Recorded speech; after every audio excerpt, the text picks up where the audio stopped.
Қарағанды облыстық тарихи-өлкетану музейінде Ұлы Отан соғысындағы жеңіс күніне арналған «Ұрпаққа мирас. В памяти поколений» атты көрмесі ұйымдастырылды.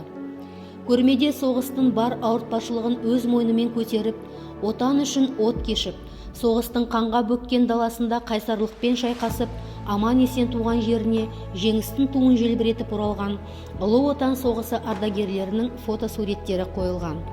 Қарағанды қаласындағы пластика және қозғалыс студиясының жетекшісі Дәулет Абдрахмановпен бірлескен жобаның идеясы бойынша үлкен фотосуреттерде Ұлы Отан соғысы ардагерлерінің портреттік суреттерінен фотоколлаж жасалды.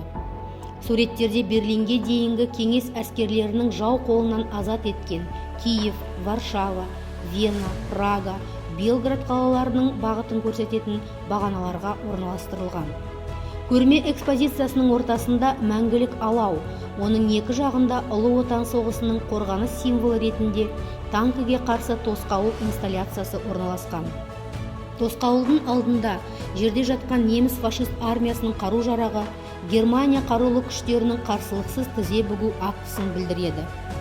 Көрмеде музей қорынан алынған сол заманның тарихынан сыр шертетін маңызды экспонаттар өз орнын тапты.